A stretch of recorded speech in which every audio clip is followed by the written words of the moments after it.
Karen Bass's face and just like fucking everything. I see Karen Bass's face. I know. I'm just like, get it. I love that. And I don't have Audie here. Make you waiting outside, really? Yeah, Like they back. didn't have problems. Think about last year, they canceled the meeting early. Oh no, I know all that. I'm saying, and then the heat. I'm like, no, I can't deal with that.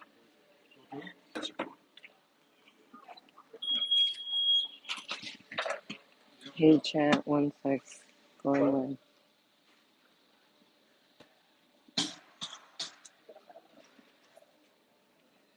Just got here.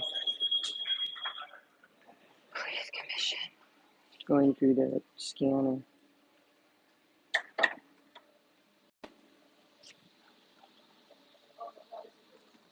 Oh, sorry. No, I guess I could put that there so it doesn't fall over.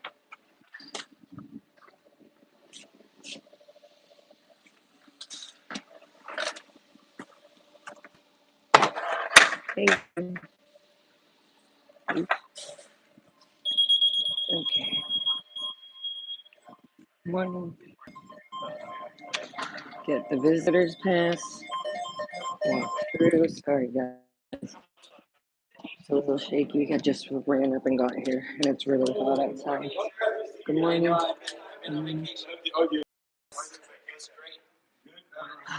Wow, it's empty. I guess we are early, huh?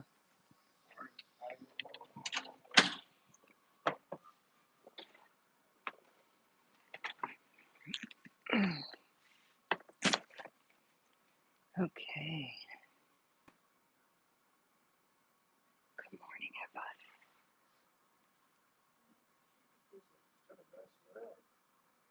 Looks like they figured out the cameras. Let's see.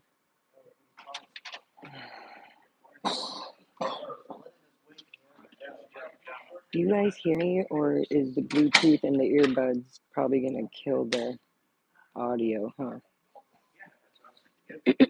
Let me know, guys. Hi, Kat. Hi, Scientology up north. He's gonna be like this, so let me just go like this. He hits your profile, so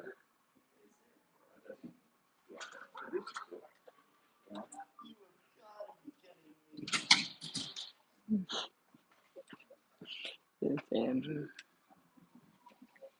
Did you see the new Surrey cruise has officially illegally changed her last name to Noel? No, I didn't see that. Hey, can you guys hear me? You hear good? Okay, well, I have my Bluetooth on right now. I'm sorry, guys. I have my adrenaline going, so I'm shaking a little bit, but hopefully it'll calm down because I just wrote it. I hear you, but not the background. There's a little underwater. Oh, that's Robert Port, that punk bitch. Let me tell you something about this fuck guy. Fuck you. This guy is sitting there been coming out there. He's the reason why he had reporters over at Jason Reedy's house taking pictures. And this is the guy who fed those stories to the fucking ABC and Fox News and California Post. That fucking punk right there. But walk away, Robert. Make some eye contact, bitch. Hey, here we go. Hey, good. Keep that up. Because I'm making eye contact with your fucking family.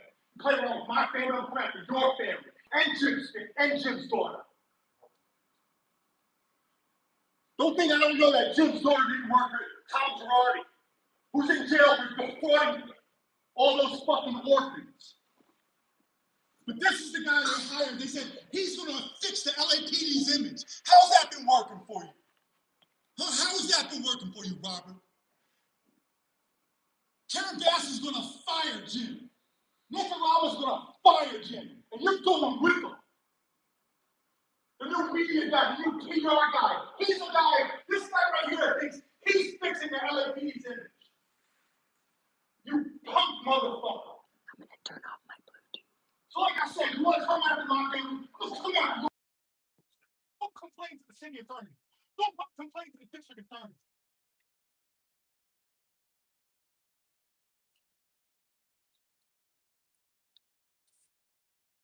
Play those games with me. You've been playing that game for the last week. That shit backfired. You think I'm fucking stupid? How'd that shit work out? It fucking backfired. And all you did was ruin Kevin's life in the process.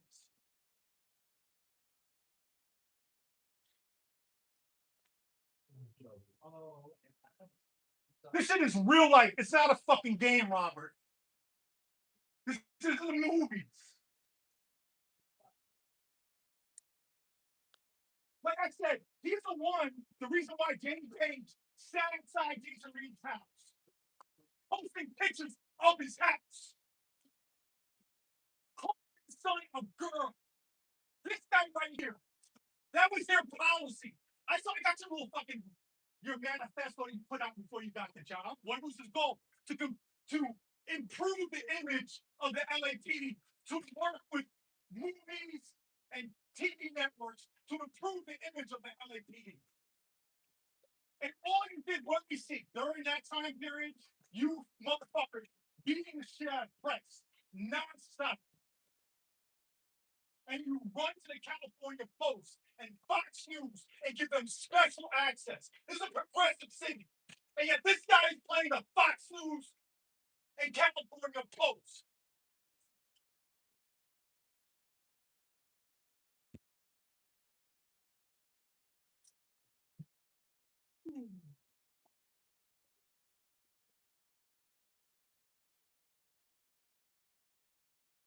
Your strategy's been working well. Huh? All I know is since you've been here, your goal was to increase recruitment, and Bell's a piece of shit too. And to increase recruitment was to improve the image. How will that work? You know, we're going to hear in a few minutes. We're going to hear how LAPD staffing is down again. Your strategy is not working, Robert. Like I said, you fucking play with my family, bitch. I'm gonna play with your family, bitch.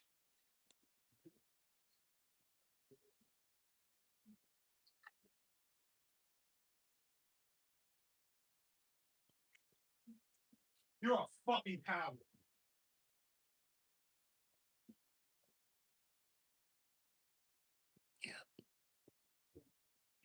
You guys can turn off your body cameras now if you want.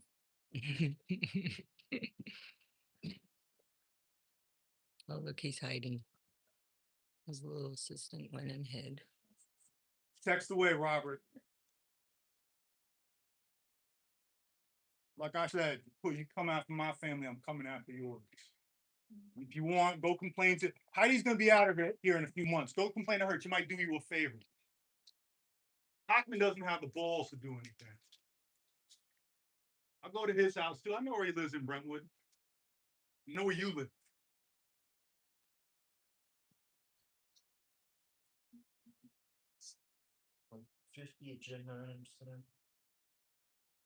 You guys get your shit straightened out with Flock? You guys, your boy McDonald violated ethics by not registering the Flock contract with ethics 7 times. Now, you guys rushed last week. I filed a complaint on Thursday. Don't you know, Friday morning, you guys were at ethics amending your most recent filing. But the other 6, nothing to do about that. So your boy Jim's going to owe $90,000 in fines. And I found 5 more ethics violations on his bitch ass. So that's 11 times 15. I'm going to fucking keep on going until I recoup his whole salary. You guys tried to hide that Flock contract. It's one thing you hid it from the public, but you didn't even file it. You didn't even file it with ethics. Every agreement in the city has to go through ethics. And you chose to hide it from the Flock contract. You gonna talk about that today, Robert? Like I said, Jim's gonna owe $90,000 over that ethics violation. Dominic's has 3 violations for the Flock contract. You guys just sit there and think you have a secret police force with these secret agreements, and there are other IT contracts that you guys have that have not been filed with ethics. I got 11 on them right now. Like I said, he knows because he went scrambling Friday morning to amend his filings with ethics. Well, here comes the bug of police. There goes Jimothy. Hey Jim, how about those ethics violations of yours, Jim? Jim, McDonald's still cheaper. how come you hid the flock contract from ethics, Jim? Can you explain that? 7 quarters. Now you rushed after I filed a complaint on Thursday night with Rasha. The next morning, you were at ethics amending your Form 63. You tried to hide the flock agreement from the public, from ethics, and that's going to cost you $90,000. I found 5 more IT contracts that you guys have not filed with ethics. That's 11 under you, Jim. Okay, we're gonna get started in a minute. And stop having us sit outside. We used to come in at 9 o'clock. Now we come in at 9:20. Have us sitting in the sun, constant delays. Good morning, everyone, fellow commissioners, Chief McDonald, Inspector General Matthew Badagan, Managing Senior Assistant City Attorney Carlos De La Guerra, Madam Secretary, and members of the public. Today is Tuesday, July 28th and 26th. It is 9:30 a.m. This is a regular meeting of the Los Angeles Board of Police Commissioners. Madam Secretary, please call the roll.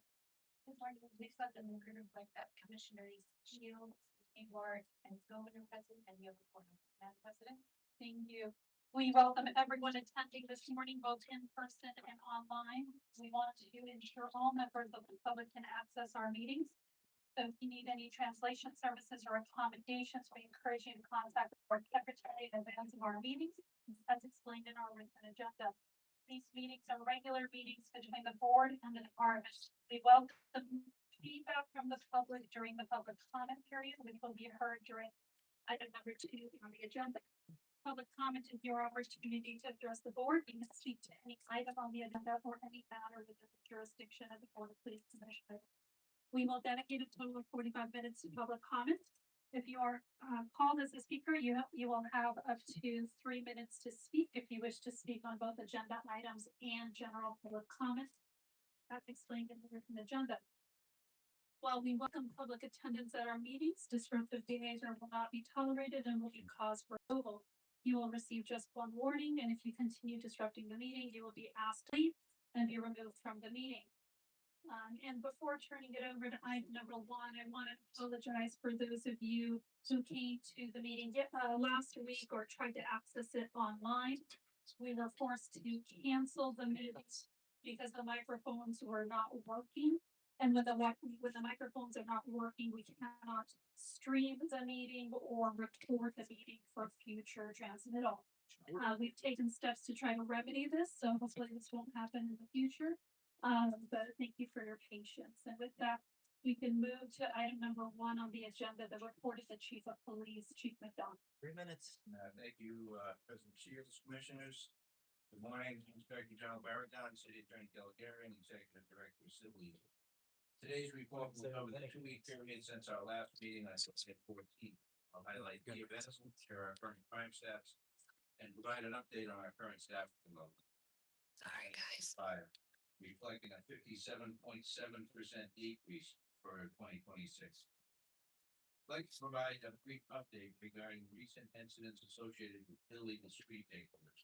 July 19th, officers in Southeast area responded to street takeover near Imperial Highway and Compton Avenue, involving approximately 70 vehicles blocking the roadway. During the response, officers located an abandoned vehicle fully engulfed. Shortly thereafter, discovered an 18-year-old male suffering from a gunshot to the head. The second victim, an 18-year-old male, was located nearby with gunshot wounds to the leg.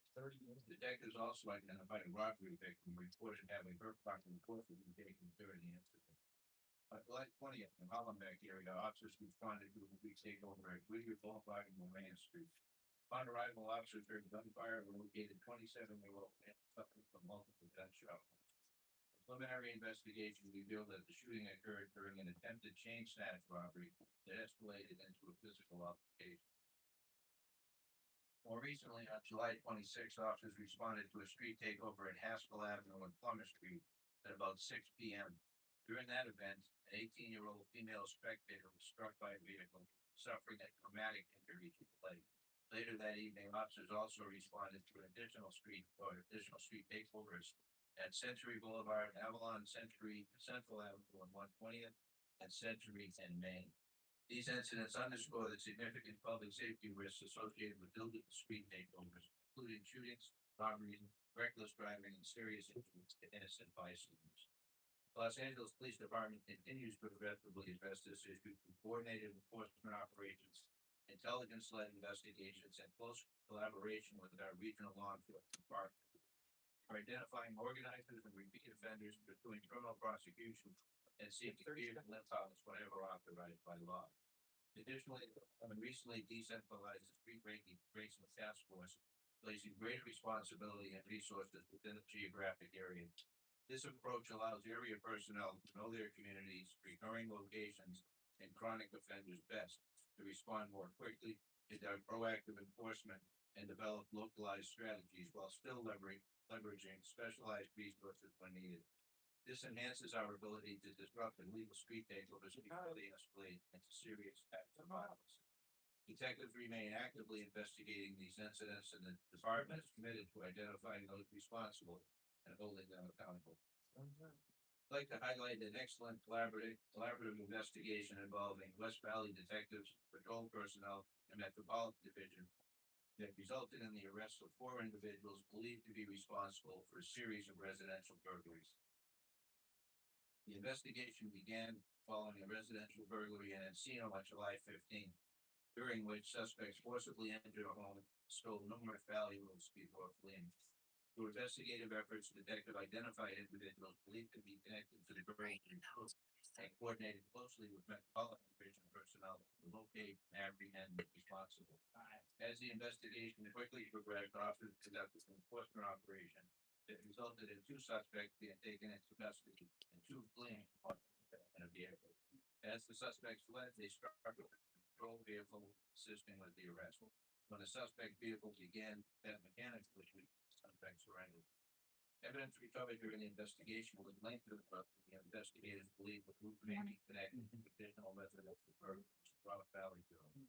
Los Angeles County District Attorney's Office reviewed the case, filed criminal charges against all 4 defendants. 4 defendants were charged with residential burglary and 1 defendant was additionally charged with assaulting a deadly weapon on a peace officer as well as felony evading.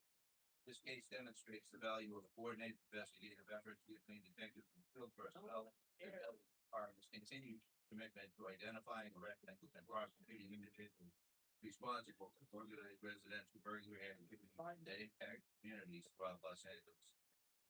Another example of outstanding collaborative police work occurred in the Olympic area with patrol officers and the known as a first responder cadre. On July 16th, officers responded to a call of an assault with a deadly weapon at a community assistance center in the Olympic area. During the investigation, officers learned that the victim had been standing outside the location when unexpectedly attacked from behind by a suspect armed with a metal pole that had a large piece of concrete attached to it. Suspect swung the concrete at the victim's head, hitting the victim in the shoulder. Later that same day, an officer from the DFR cadre had requested a patrol unit to respond to return to the location when they saw the suspect return. Patrol officers responded, located the suspect, and took him into custody without incident. The suspect was arrested and booked for attempted murder. On July 21st, gang and narcotic division LA Impact Group included a significant fentanyl trafficking investigation targeting a suspected member of the Sinaloa cartel's drug trafficking network. Following an undercover investigation, detectives coordinated with California Highway Patrol and their canine unit to stop the suspect vehicle, resulting in the seizure of approximately 80,000 fentanyl pills. A subsequent search of the suspect's residence led to the recovery of an additional 230,000 fentanyl pills, bringing the total seizure to about 310 fentanyl pills. During the search, investigators also located children inside the residence, and the Department of Children and Family Services responded to ensure their safety. This investigation prevented hundreds of thousands of potentially legal fentanyl pills from reaching our communities and underscores the department's ongoing commitment to disrupting drug trafficking organizations responsible for fueling the fentanyl crisis in Los Angeles. I'd like to provide a final update regarding FIFA World Cup 2026 operations. With the tournament now concluded, pleased to report the Los Angeles Police Department successfully supported and secured 62 FIFA-related fan song, fan fest, and Kick It in the Park events across the city since June 11th. Over the course of the tournament, the department documented 40 FIFA-related case reports and made 13 associated arrests. Notably, there were no reported incidents or arrests at any fan zone located in the park location throughout the entire event. These results are a testament to the extensive planning, coordination, and professionalism demonstrated by our personnel and our public safety partners. Throughout the tournament, our officers remained flexible and responsive, balancing FIFA-related deployments while continuing to address both planned and unplanned events throughout the city. Their ability to adapt to changing operational demands while maintaining exceptional service to our community contributed significantly to the safe and successful conclusion of one of the largest international sporting events in the world. I want to thank all of our department personnel, our law enforcement partners, city departments, and public safety stakeholders whose dedication and teamwork help secure a safe and welcoming environment for residents and visitors alike. Their efforts reflect the very best of public service and demonstrate LAPD's ability to successfully manage large-scale international events while continuing to meet the day-to-day public safety needs of the city of Los Angeles. While peak operations have concluded, the department continues to manage a variety of public safety responsibilities across the city. With that, I'll provide a brief update on recent protest activity. There was a brief protest in the city on July 14th. Approximately 70 people gathered in central area near Rivera Street. July 18th, approximately 45 people gathered at City Hall, the Federal Detention Center, and about 25 people gathered at Dodger Stadium. On July 25th, the crowd of approximately 100 people held a vigil and marched within central area. The event began with the gathering in front of City Hall and marched to Placita Polvera. There were no arrests made at any of the demonstrations. Overall, citywide crime trends remain favorable. Continued year-to-date reductions across every major crime category, including homicides, shootings, robberies, burglaries, and motor vehicle thefts. All analysis is based on offense count, except for homicide and victim shot through July 25th. Compared year-to-date to 2025, combined person and property crimes are down 11.4%, with persons crimes down 4.7%, and property crime down 13.3%. Homicides have decreased 12.1%, or 17 fewer victims year to date. Victims shot are down 30.2%, or 183 fewer victims. Aggravated assaults down 4.3%, or 374 fewer crimes. Robberies are down 4.8%, or almost 200 less robberies this year than last. Burglaries are down 28.8%. Residential burglaries are down 28.5 year to date. Non-residential burglaries are down 29.2. Motor vehicle thefts are down 23.3% year to date, representing 22,720 fewer thefts compared to last year. The department's current staffing level stands at 8,566 sworn personnel and 2,387 civilian professional staff, as well as 357 reserve officers. Of our sworn workforce, 401 employees are currently on injured on duty status, 25 on long-term sick or FMLA leave, and 292 working on duty restrictions, bringing the total to 718 sworn personnel, or about 8.4% of our workforce who are not in full duty status. On the civilian side, 52 employees are on PIP status, 25 on long-term sick or FMLA, and 97 are working with duty restrictions, totaling 194 civilian employees, or about 8.1% of the civilian workforce not in full duty status. That concludes my report. I'm President. Thank you, Chief. And I'll start with my fellow commissioners if you have any questions. Commissioner Stoughton.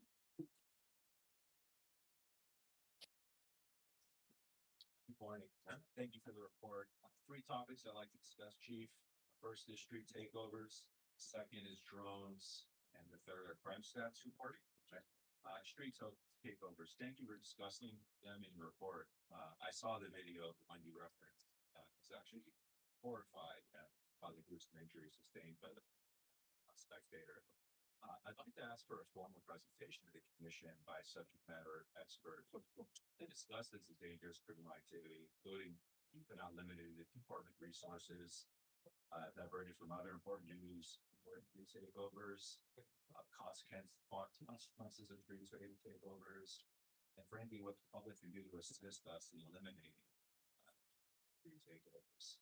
Also, to the extent we have stats, around them, it'd be good to look at those, especially since the department has made some decentralizing, decisions. I wish to understand those workers, not. Two drones. I read a report this past week in the Post that included information, on the success we're having with the drone program. The article, quoted, department officials that stated drones responded to 3,000 calls last year. And they've already saved the department from responding to hundreds of unneeded calls for service. You were also credited, in that article, about stations to cancel dispatches, about 11% of the time. They're impressive numbers, in fact, both efficiency and cost related to providing law enforcement services. So I'd like to request, to better understand these numbers, report back to the commission on, the 5 items, not limited to this, but the types of calls for which the drones have been deployed since inception, as well as the number of each type.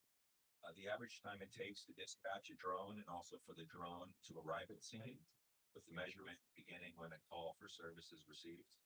The types and number of calls for which the drone has saved the department from having to respond to the call.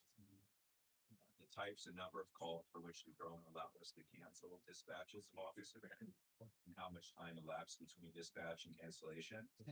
And when it's determined that the drone information either allows us to either not dispatch it or cancel the call, what policy or procedure exists to contact the reporting party and inform them of the status?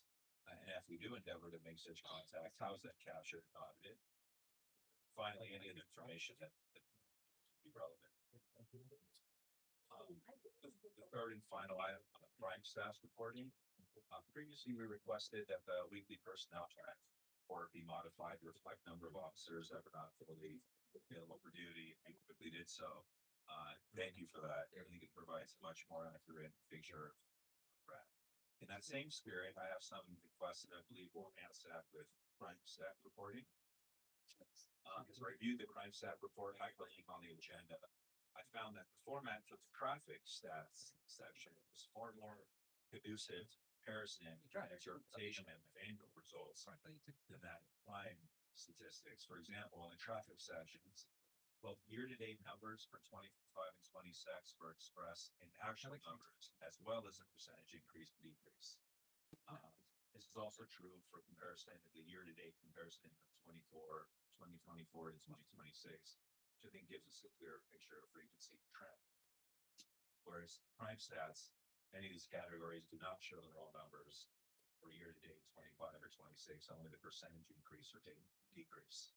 It'd be helpful in terms of understanding and evaluating the data format similar to traffic session reviews on the crime statistics.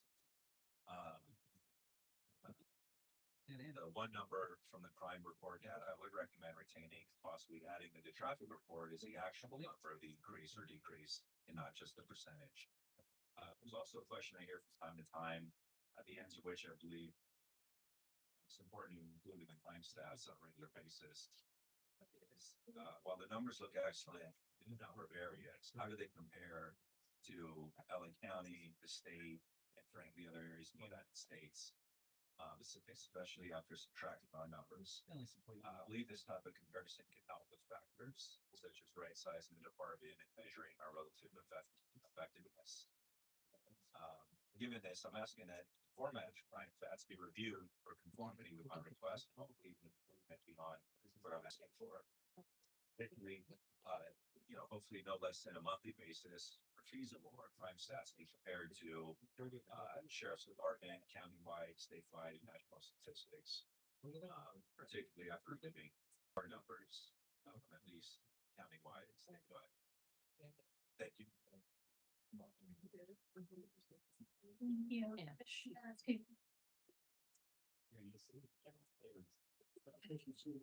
Want to follow on the question with respect to speed cameras deployed and whether it needs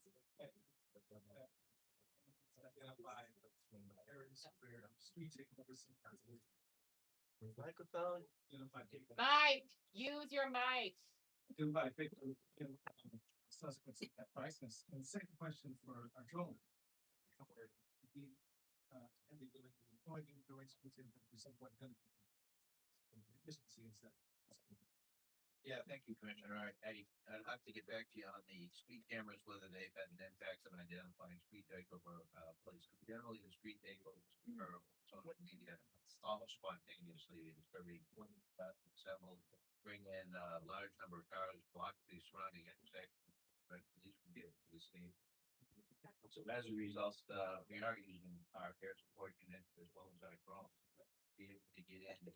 Otherwise, it's fairly impossible to identify plates, identify vehicles and people who are driving the vehicle. Any shots fired, any assaults that are occurring, robberies that are occurring, to be able to get that perspective that we don't otherwise have. So we are going to continue and expand our use of drones to be able to try and hold people accountable for the behavior of these street vehicles. And hopefully that'll work as a disincentive to continue to live in the city. Looking at all tools, all technology that can be made available to deal with this. The things I mentioned today are just a sampling of what we were seeing in these people. We end up disrupting a lot that you never hear about, thankfully, because we do monitor the internet very closely to see when they're pre-planned, be able to get out there and be driven. For those that were not able to do that, we want to be able to have all things available to be able to keep people safe as best we can. Mentioned the video that's out there circulating. It's horrendous to see this young woman being struck by a vehicle and a person with her being knocked unconscious. Her wound is life changing. Thank God that she made it, but this is the kind of thing that is completely uncontrolled and it has to stop. Parents need to know where their kids are or what they're doing, but even if they're innocent out there just watching, they put themselves at great risk for inadvertently being hit by people like that situation or being shot because we do see gang activity, we do see more frequently that we benefits. Tibor is the one who was sleeping last night. Report. Yeah, my first question was also relating to the street takeovers, which does seem to be a rising problem in our area and neighboring areas. In addition to the things that you've talked about, has the department also been working with other parts of our city family to look at the design of intersections, to see if there can be anything done there in certain areas to prevent it? I think, the county indicated that they're, trying to increase the work patrols and then also some of their structuring of their intersections. Yeah, those would be probably very long-term adjustments that people are losing their lives and being seriously injured at the moment. So we'll look at any partners we can get, any technology we can use. The physical infrastructure of the streets, the way they're that's something that's in the city budget is something that would take a very long time to have. We're kind of working with the partners fire department.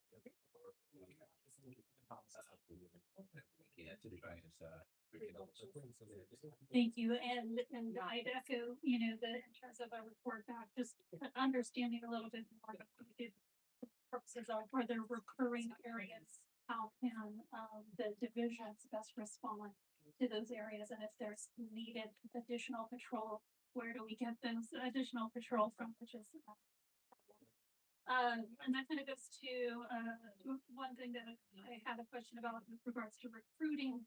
I attended the last graduation and it was a smaller class, and I understand that because of the city budget, the department is essentially required to cap their academy classes by like 25 or so per session, which is a significant problem if there are people who are eligible, willing, wanting to come to the department, and then they are told they can't join, or they have to wait because it's easy for them to get picked up by other departments. So is there any end in sight or anything that we can do to try to help with that situation? Well, certainly, any advocacy we can get in working with the council, the CAO, to be able talk about how we allocate these things. The obvious reason for this is to try and get as much cost savings as they can. I used to say for people a year, but for the bulk of the hiring at the end of the fiscal year in order to save that money up front. But the reality, as you said, is the longer we wait, that we lose the best candidates out of the departments. Most people have applied to one or more departments, and if they get the job off first, they're often in a position where they take that. We have opportunity cost there that can never be reached.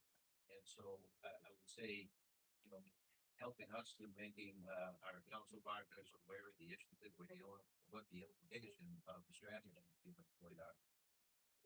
Yeah, and hiring can come in cycles, and so if there are, people graduating from, colleges, they might, want to join sooner than that. So, kind of having an arbitrary cap per month is not, I think, the best for our recruiting, prospects.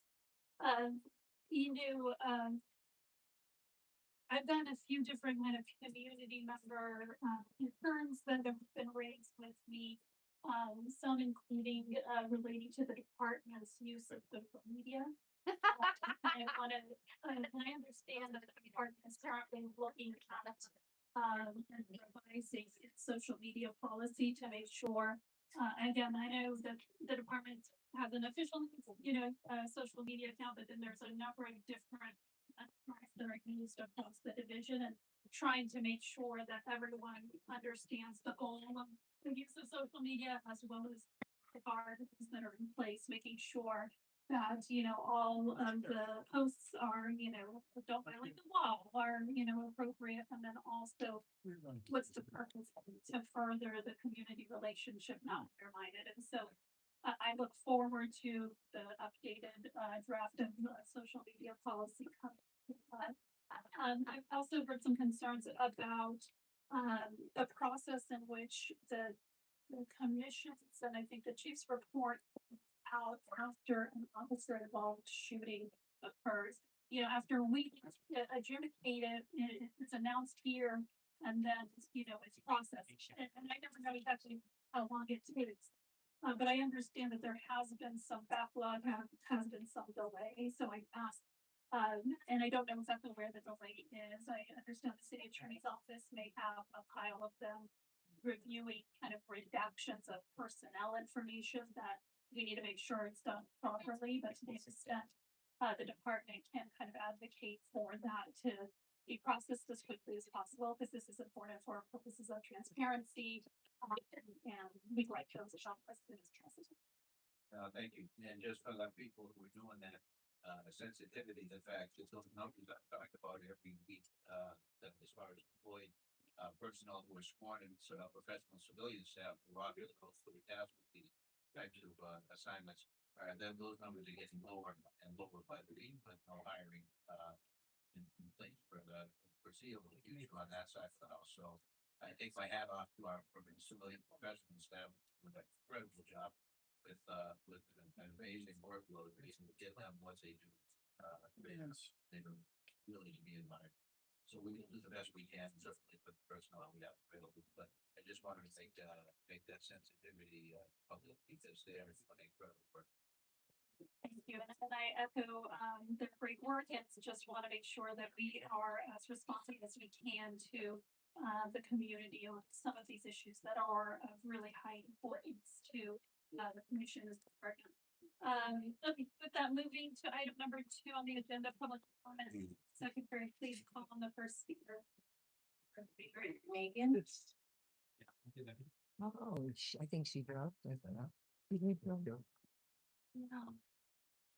Are you sure? So Ben will say he's horrified, but through some interviews of a participant of street takeovers. But have you ever said that you're horrified by the injuries and deaths inflicted by LAPD?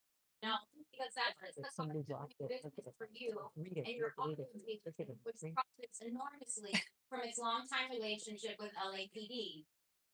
Street takeovers are a rising problem for Racha, but you know what's not a rising problem for Racha is LAPD's continued collaboration with ICE operations in LA by surveillance and data sharing.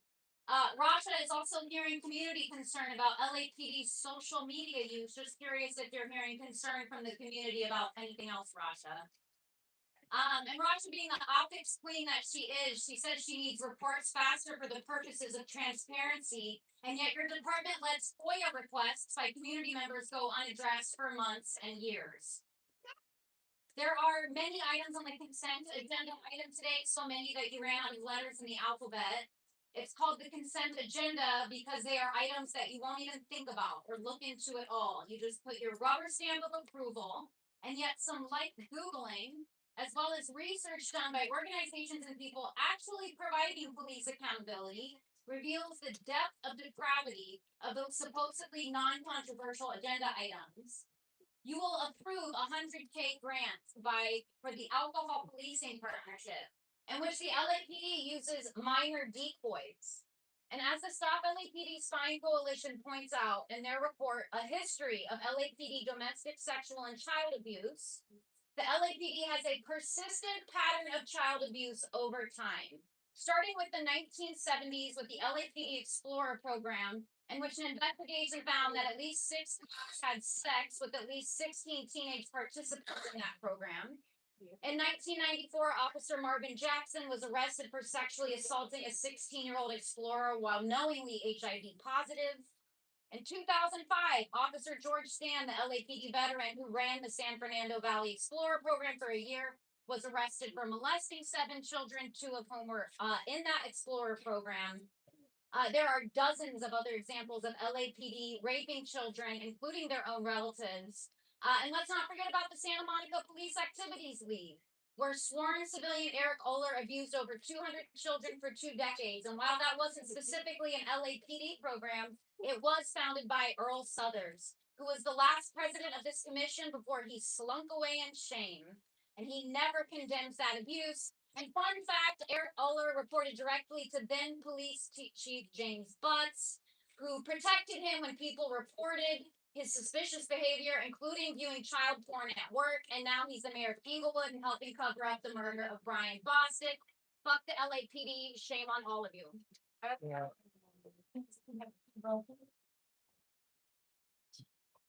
Good morning. Thank you. I don't know what happened last week. It looked really bad. Where the microphones weren't working or something to that effect. Just a suggestion, and there's a letter in the public comments. It should be posted. I don't see them posted today, but I did submit one that touches on that issue. Of course, Steve. Just shut down the audio immediately, because we basically have our Oh my hecklers. God, I can't be serious. Yeah. This is what he's wasting his time. Bad. It's not hard. Really shouldn't be having those kind of difficulties, but they do happen sometimes. Social media was mentioned. Now, What the meeting is about to start. It's such a coincidence, isn't it? So, I'm getting awesome. But it's touching a few of them. We've got $140,000 for uniforms. So donation again. We have $12,000 donation. Part of each 2026 wellness law. He has absolutely no heart whatsoever. What are you talking about? We got cadet program stuff so that they indoctrinate teenagers in the police and law, cops sexually assault the teenagers. We've got $5,000 for a holiday party. $5,000 for a holiday party. We've got a headquarters facility enhancements. So I think you should hold off on these headquarters facility enhancements until you start letting us wait inside in the building, because these are paid for by the taxpayers. It looks like this is a donation, but I'm guessing it's gonna be some department money's like this too. You know, I had a nice sunburn out there this morning. So I was waiting out in the sun. It's a perfectly air conditioned lobby we could just wait in. It's not in the room. Hold us back so long. We need 10 cops surrounding us before you let us in. I can't even possibly get them all these consent agenda items today. But, you know, LAPD keeps insisting I is lying about it. cancel all the ALPRs, fire McDonald, and why don't you all just resign too? Clearly, I.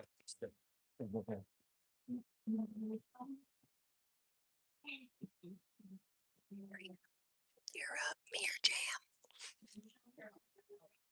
Miriam, not Mayor Jam. Who says that? This commission hears testimony about the cult of Scientology. Every single week, you are presented with first-hand accounts, documented evidence, books, statements, and video recordings that raise serious concerns about abuse, coercion, intimidation, and people being prevented from leaving. And yet, you have done nothing. The public sees accusations brought before this commission week after week, and despite the sheer volume of information, there is no visible indication of a thorough investigation into what is happening behind those blue walls. You have been shown video that has been presented as depicting a person being physically restrained while trying to leave.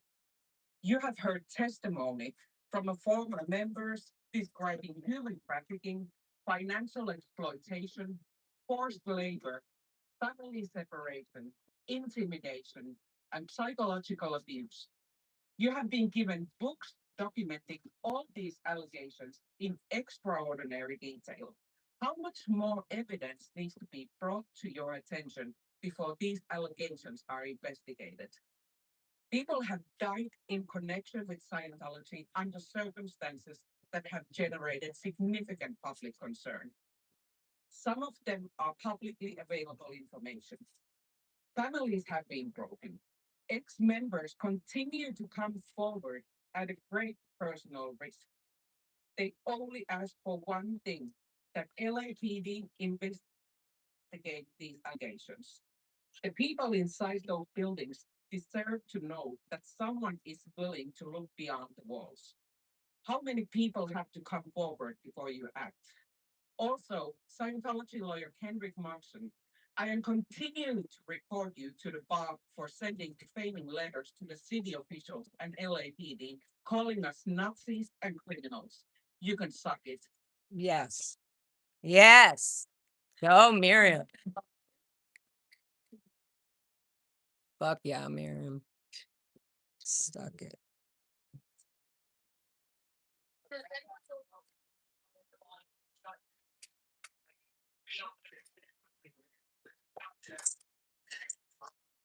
I'm supposed to get 2 minutes, but they done minutes. Quick comment, melt temperature for gold, 1,940 degrees is the year Israel was. And Jesus, let's see, Jim, I found the number. It was in 1981, and when you were hired, there were only 6,400 officers. Yeah, I couldn't find the video, but I found the text. I did the.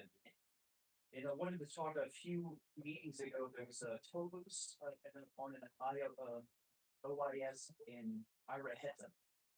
And the Toulouse guy, if you remember, there was somebody, it was a girl keying her car, and keying the guy's car, and the guy got out with the gun and was pointing it. But then officers showed up and they shot him because he had the gun on the sidewalk. But I found it amazing that the officer was had seen when it happened. That's happened a lot, actually, in 7 years I've been here. I've noticed that the police department show up right when somebody's got a gun out. It's happened a few times. And then Ira Heta, I just saw the dedication in Gregory there.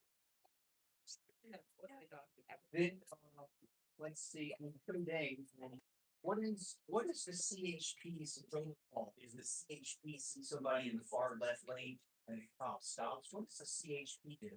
Because that's what should be LAPD policy. But I wanted to say this about show Dave, and I wasn't done. It showed he could crack a joke. It showed that the LAPD does care because LAPD is concerned. They want to help. The LAPD wants to aid. They want to have better outcomes. The public is valued. does not have an intention to harm, duty above oneself, the epitome of what the values of the police officer, human beings that make up the department are, showed in, shoot in. He was the fine example of the moment. So, yes, this last, if I can get to it, and that is the LAPD ICE interaction. What should happen is Donald John Trump should be paying the LAPD for the hours that the LAPD works for Donald. Donald needs to pay the LAPD for all those hours, should not be paid by the taxpayer of LA, should be paid by Donald. And here's a picture of illegal aliens killed. There's Jamil Shaw Jr. I know the brightness is down, but that's what we're stopping. These citizens are being killed. Thanks, Jeff. Yes, they go on it. Good morning. Well, Miriam, that's a tough one to follow because she hit everything spot on, but I'm just gonna try to add to that. Okay, I spoke to the LAFD PSO about the incident on July 8th, and you heard someone screaming. I sent you the video. And they're like, they actually told me, oh, it's above our pay grade because it's dealing with the religion. And I'm like, no, it's because it's dealing with Scientology. Why is everyone so afraid? I am reflecting, demanding, whatever you want to call it. It needs to be investigated. We've been coming for years telling you about how they trap people. They don't let them just escape. I have witnessed myself to people being pulled back in. Lara has spoken up and said she was dragged as a child back, into the confinement. So we need to know A, whether or not that was a person trying to escape. B, we need to know if it was someone having a psychotic break because they don't allow any kind of mental health help. I do see that LAFD did show up, but, what was the outcome? Because it was an outsider that came in, and if so, it appears that there was an excessive use of force by people who only have black cards. And we need answer to this. This goes to trust. Okay, we want to know that people either inside or outside are safe because they act like they own that street and they are tyrannical on that street in their guards. They think they're tops, they're not. Okay, I also want to talk about the children being abused. The first Megan brought up. I'm glad she brought all that up because how many times have we been coming and telling you that James Richardson, okay, who is a high-level Scientology security, is on your clergy council. He married an underage girl. First of all, she was trying to run away and escape. I'm going to say allegedly because, but she ran away to escape, okay, and he brought her back and then coerced the mother to let him marry her, okay, she didn't want to. Finally, she was coerced. They said yes. They took them to Vegas because California, they would have to go through a psychiatric evaluation, and they would not allow that. Exactly. How predatory is that? He is on your clergy council in Hollywood. Yeah. And then all these kids, right? And then that ties into the cameras, okay? Like they have like an excessive amount. If you think LAPD or the city has an amount of cameras, go check how much cameras and microphones, I believe even flock cameras that they have at Scientology. And I hear the Hollywood division can't really get them upset because they are allowed to come and help solve their crime looking at the extensive why they can basically see everywhere within Hollywood with their camera system. And so they can't get them back. Nice, good job about it. Where is it? Yeah, sibling. Good job on it. Good morning, Chip. Good morning, all people here, so everybody. And I know some of you in here, they don't like me, but it's okay, But the thing, I'm here for America with the LAPD.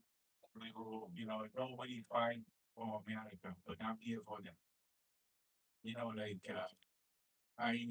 I demonstration in Huntington Beach here every week. I'm on the big side. I say I am a lot better. I'm waiting. But a lot of you, when they look at the side, they say I'm crazy. Yeah, it look like crazy, but if you someone is telling me about my history, remember I say here, I have my history and my story, and in the whole world is better for everybody, but they scared talking about me. Okay, so but I'm here. Thank you for the Jim McDonald. Thank you everybody, and please support me. You have to support me, and we will do better for America. But trust me, if nobody can do it, they just make us fighting harder now. It destroys America. Look at the home, the mental health crisis all over USA. They don't care what you're talking. They don't care. There's nobody. And remember, I said, like the president and U.S. Supreme Court and U.S. Medicare and healthcare, U.S. Healthcare Central, they did not protect American people. It's all about the business and killing everybody. They don't care. I know they don't care on the film either. It's very dangerous. But I'm here with you. We gotta tell the worldwide corporation, say, hey, we America, stop killing us. Killing us is very dangerous. It they they don't want you talk about it. I'm very scared. I look at when I walk on the street, I look at the mental health is everywhere. I know they don't care you what you talk to them. They don't care, but they care me. It have to be respected. It's good for us. I'm not here for I don't care nobody pay me. I'm just here for America. Tell me again, if you support me, you want to change America better for everybody. Okay. Thank you, Jimmy family. Thank you, everybody. Love you. Thank you. The next speaker is Brady.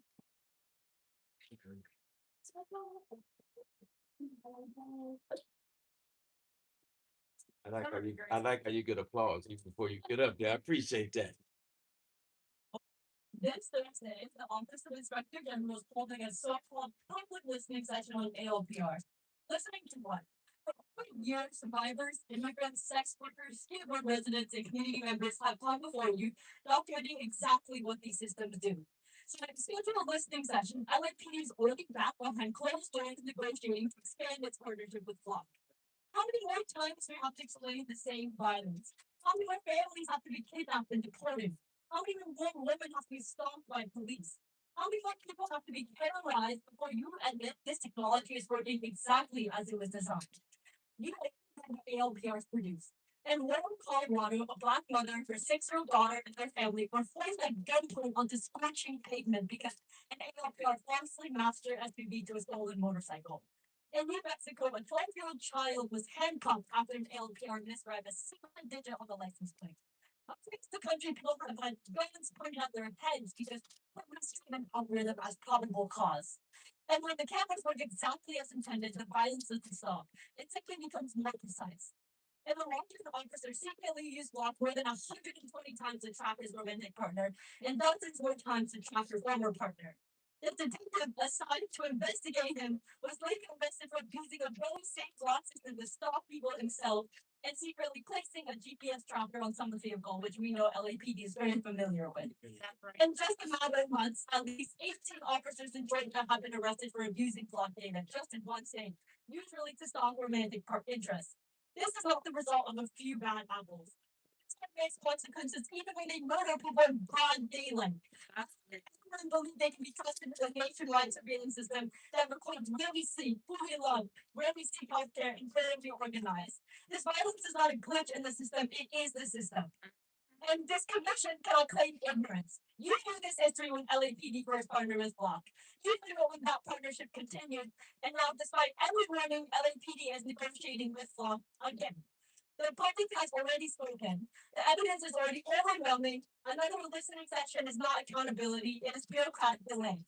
Every day you refuse to act is another day you legitimize a surveillance infrastructure that criminalizes black and brown communities, stalks women, targets abortion seekers and sex workers, spies on youth and young people, kidnaps immigrants, and expands the power of this democracy. Shut down LAPD's partnership with law safety and all counters police now. No guardrails, no reforms, shut it down now. Yes.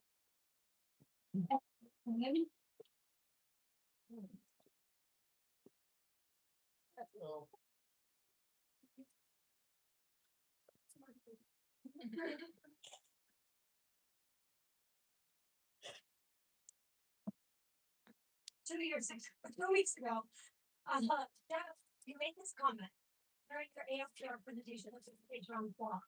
Well, you know how with sense how sensitive this information is. You know how improperly it can be used in the hands of the wrong person.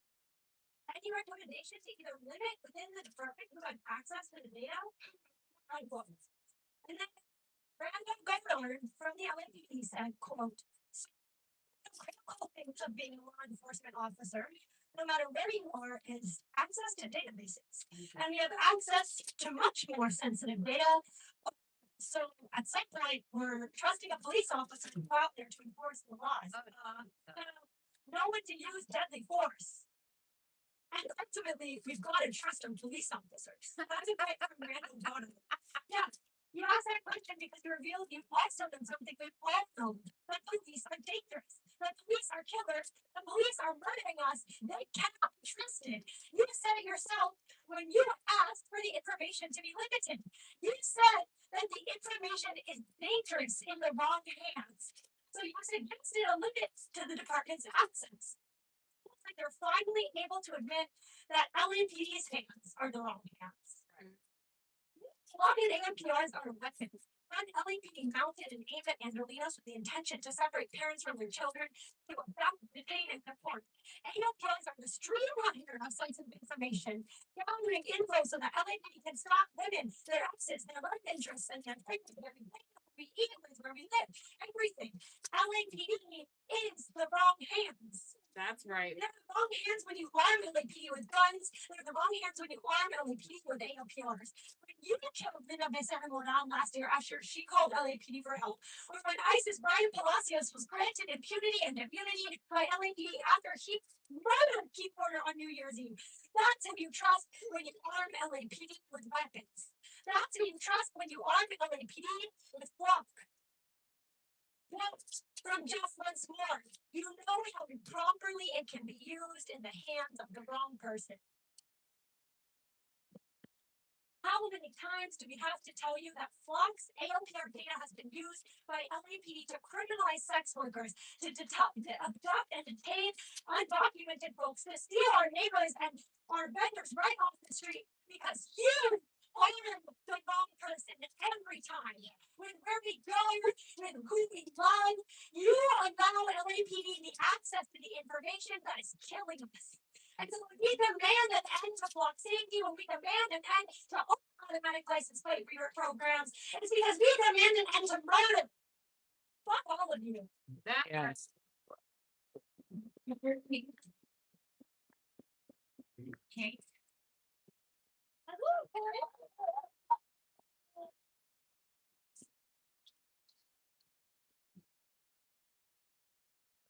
I'm a senior high school student and I see every day the effects of AI. AI surveillance with Glock cameras that are destroying communities, as spying on children and criminalizing families. LAPD claims that Flock is for the safety of all civilians, but this is how we've actually seen it be used. It is in more than 100 public schools to criminalize youth and their families and spy on them to unjustly put them in prisons. People are being falsely identified and eventually being separated from their children. This is why AI can work with ICE and LAPD, but they never stand to protect the people. Because this AI surveillance protects schools, or do they turn them into prisons? This is not only paving the path to where knowledge, but also the death to our land. As people in Los Angeles surrounded by cities and homes, we may not be able to see the AI data centers being built in the deserts that extract every last drop of our water resources, but the owners of these corporations continue to perform the very thing that will wear on our land. When we look at our future, if AI continues to be used to surveil and teach the people where the real people stand, is our land in that? And where is the protection of the youth that will build the future? Because all flipping under surveillance has done is destroy communities. Communities where the majority of people sometimes and targets people with no evidence. But what should be in the hands of the people that serve us, which is our community and not the police. And I'd like to see that happen.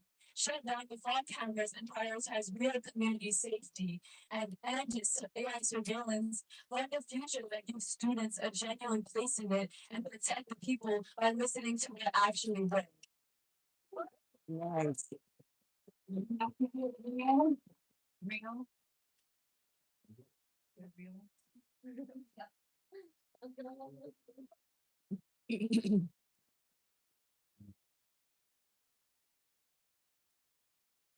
Hi, I'm also a student in the USD, and I'm deeply concerned by Los Angeles Police Department and their collaboration with clock safety. Under our constitutional rights, some of us, or some information on citizens is confidential. You say that repeatedly when you submit photographic requests and are denied because you claim the information is confidential. Meanwhile, through Flock, our personal data is abused without our consent. Your contract with Flock Safety is just another example of LAPD getting involved in places you don't need to be. Being an LAPD officer on the street scares me. Seeing block cameras at intersections at my school, at the rec center, scares me. Your institution and partners terrify me inside of the place I live.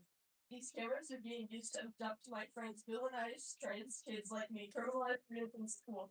Block devices are installed in more than 100 school systems across the United States, feeding us into prisons, putting us at risk of police violence and abuse that we do not deserve. You need to stop targeting already marginalized communities and put an end to the surveillance state that is ruining our lives, which means forever ending all collaboration with Flock Safety. This is what your future leaders feel. This is what we need. Never consented to this stop. Yes. I know.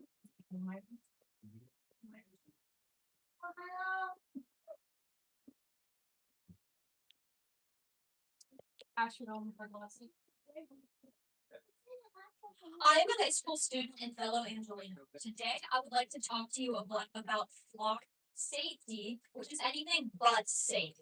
First and foremost, these stalling devices are major privacy and data violations. The people who are being recorded, including children and youth, cannot consent to their images being taken, especially when they often aren't even aware of it. And even though Flock likes to flaunt that it is totally private, the data collected can be sold to private companies and used in generative AI without anyone's consent. This violates my right to privacy that you owe me. Secondly, ICE has proven to use Flock and other similar camera tech to track and hunt people down. And on top of that, you, the police, share your database with ICE and DHS. This destroys any chance of our great city being a sanctuary to migrants. There's no good reason to track people like this, to scare and mistreat our citizens. I deserve to walk down the street without being watched like I'm some criminal. I deserve to feel safe in my community. You're meant to protect and serve, right? Then protect me from these devices. I need help. Look around the room at the quotes the police are meant to live by. Respect our people. Serve our communities. APRs are the antithesis to everything you supposedly stand for. A disrespect and an attack on the Los Angeles community. So please, Florida and fellow citizens in this room, hear my demands. Ban ALPRs, ban Flock. Yes. Title.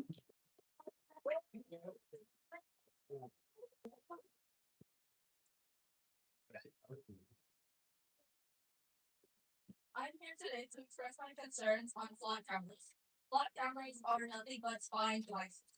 If they're meant to be beneficial and prevent crime, tell me why I feel unsafe and scared. Flock cameras and AFPRs take photos of everything inside. This includes families and their children.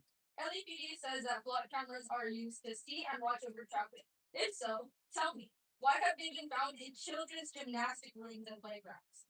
Why have they been placed in schools and pools? That's right. What about Jewish community centers? I myself am an older sibling. If I found out that cameras were placed in my brother's school, or my sister's gym, or in the public pool that we go to, I would be pissed. Why can't you keep the cameras on the freeway? Why not on the streets where they belong? Block safety employees have even been caught accessing camera footage connected to these sensitive areas to use as a sales pitch to market block. Now that you know this, I and many others demand that you end all partnerships with Flock and LPRs. Who's to say that these cameras aren't being used by pedophiles to prey on the innocent? If you truly cared about the public, you would listen to our demands. By law, anyone who helps, encourages, or defends a criminal is also considered a criminal under the California Penal Code Section 31. You too are aiding these pedophiles and creeps, which makes you a part of the problem. If I still haven't convinced you, let me ask you something. Would you like it if your families were preyed on, spied on? Would you like it if your children were being stalked from school? Okay? I doubt it. So on behalf of the public, shut down Flock and LPRs now. And God forbid I find any of your officers or Flock workers spying on my little siblings.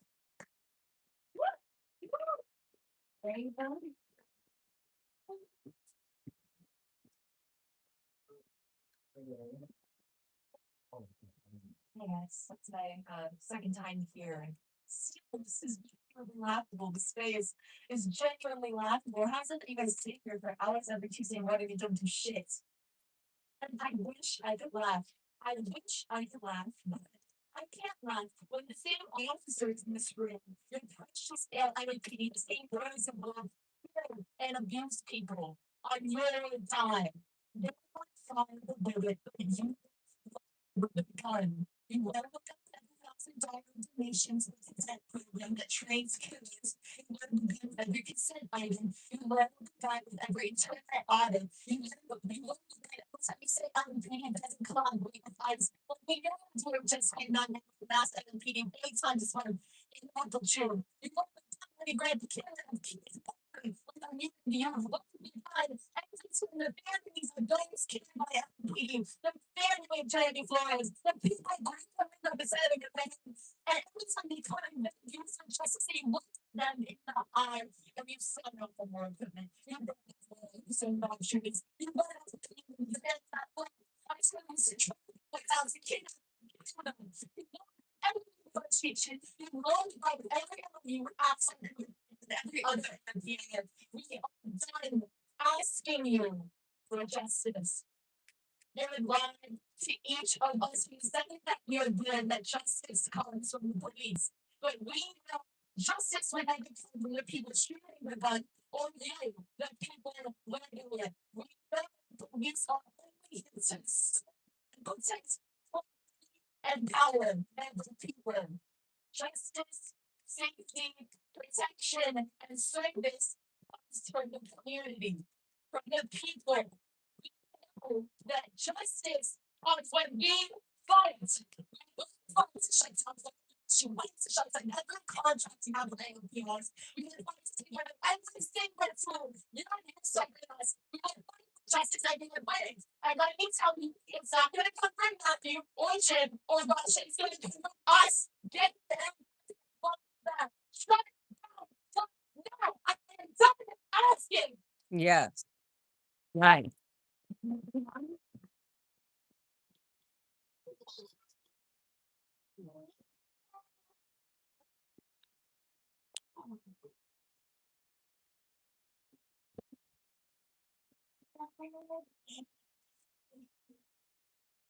How's that for public input? All about to the youth. Yes. So just want to go back to the whole performance we saw on July 14th because the meeting was canceled last week. And I'm calling it a performance by Randy Goddard, Giamonis, or whatever his name is, and Scobin. So building on Q's point, let's go back about guardrails and let's talk about a little bit of history over here as well. 2014, LAPD officers break antennas on 90 patrol cars on dash cameras. Now, dash cameras were installed as a part of the consent decree. And out of the 300 patrol cars in 2010, 2011, they broke down these antennas and tampered with them on 90 of those patrol cars. There go the guardrails, and there were enough guardrails. When you go through the documentation of those of the dash cameras, supervisors will check it, handover will happen, yada yada yada. This guardrail, that guardrail, seventh guardrail, and everything else. Let's move on. 2015, LAPD misclassifies 25,000 crime reports. 25,000 over the course of a few years. LAPD misclassified these crime reports. So all the crime reports and everything else that we hear from Jim McDonald, well, how much has been misclassified and how much is a fucking lie? Let's think about it. This is all facts. This is all coming out. We're not kind of whipping it out. 2020, California Department of Justice revokes LAPD statewide access to LAPD generated records and CalGang databases following a falsification and misconduct. LAPD, which pioneered gang databases, and within a span of about less than 20 years, the Cal DOJ revokes the LAPD's access to CalGang databases. This is the history we're talking about.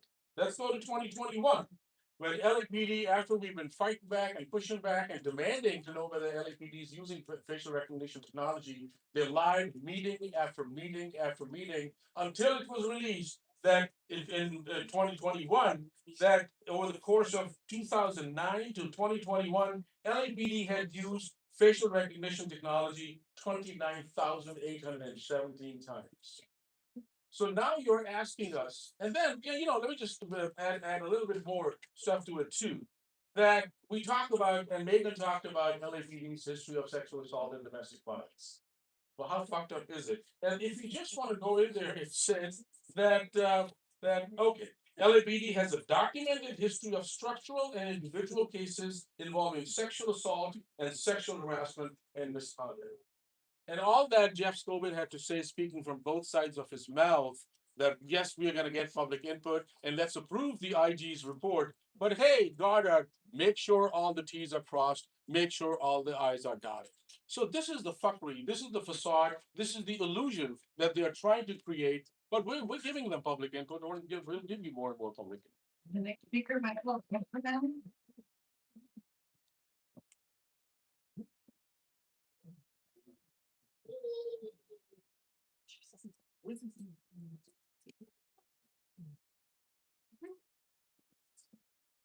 Nothing is going to improve until we get criminal investigators from the National Guard to look into police misconduct.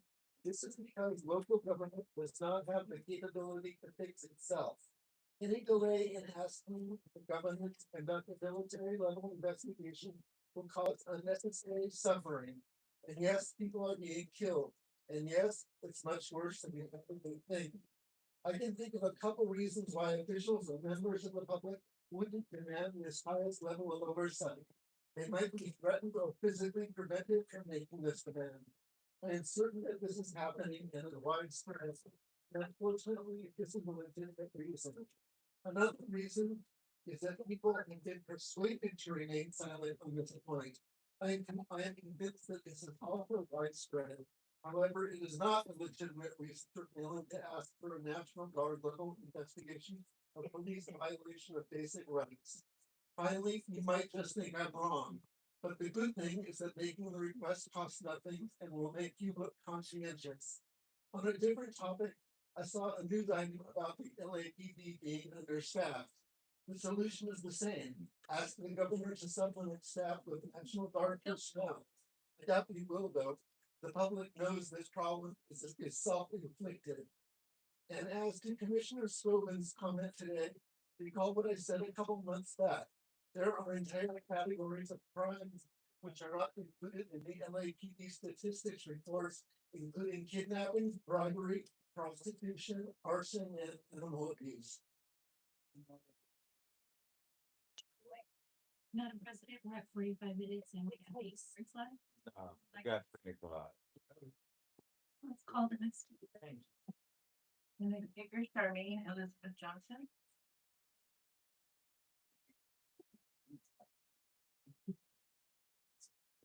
Start to call Main Street.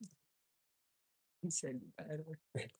Good morning. See, when I came in, your officers indicated robbing me for my bag by delaying my bag through the scanner. They have actually opened my company in Los Angeles using my picture online. They have employees. They're using my intellectual property analysis. It's copyrighted, it's protected. They are legally using my intellectual property and running my businesses. I came in 2024 and I came to connect with someone in the LPD. So I'm involved with the library. They have dispensed me drugs as a temporary release on Juneteenth. I was dispensed drugs and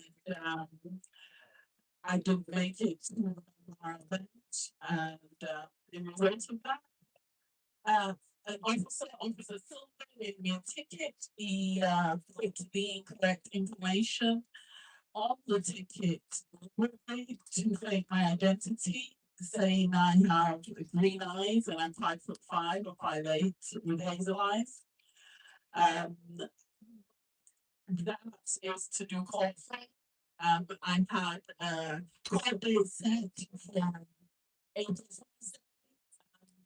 And when I went to the concert and it said me to perpetrate me, please mark my name against my will. I have performed prayer for the courthouse and for my company. I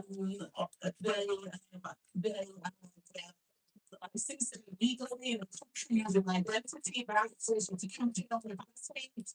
I planted batteries into blending with the year nothing has been done. They're collaborating with the corrupt FBI and actually committed the fraud. I've been injected by this meeting with daily plans. They've been encountering my terms like they've done to many artists previously, but as I was being encountering my toenails. It looks like chickens, my baby. And I tried to call here and you had Officer June and staff there were in the library, Central Library, and during that, my USB went missing with calls hearing on it, and my belongings with phones. You know, I'm being scammed by the LFM. They have functioned in my life.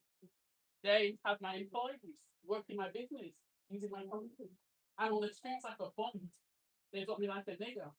Have a good day. Thank you for Lara FM. Okay.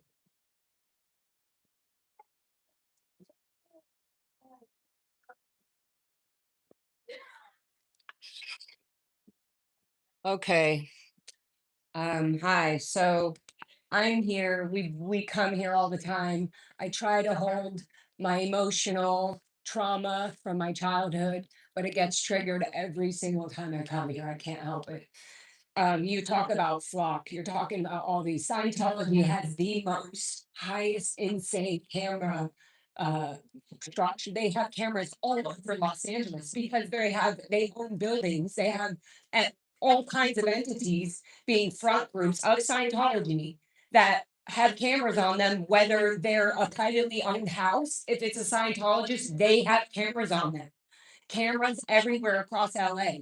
What do you think Scientology is doing as a blackmailing organization when the police officers are caught on Scientology's cameras doing stuff illegal? You think there's not any sort of sway or negotiation when you have James Richardson on your clergy council, Jim? You have James Richardson he's a pedophile.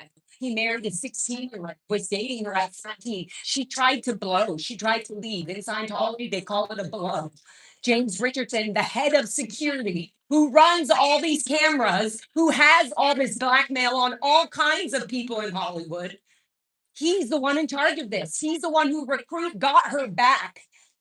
She was leaving, she was trying to get out, got her back, and then married with major coercion from him to his mother. The mother did not want it to happen. He married her, and he's now the head. He's going to your police graduations. Did you see him there, Rashad? Did you see? He is literally infiltrated on your boards. He's the one who sends all the fucking criminal information, blackmailing information to Kendrick Moxon, to David Miscavige, the head of Scientology. These people attack people like me who were born and raised, forced fucking slavery and forced abuse, not only to myself, to other people. How is it because Karen Bass went on their stage? Is it because Karen Bass isn't giving you guys fucking orders to do psych evaluations? Do a psych evaluation on the security guards. Ask them if they think it's okay to physically take somebody if they don't listen to them and force them to do something. They do. It's part of their training routines. This is what James Richardson is trying to recruit your fucking LAPD to become Scientologists.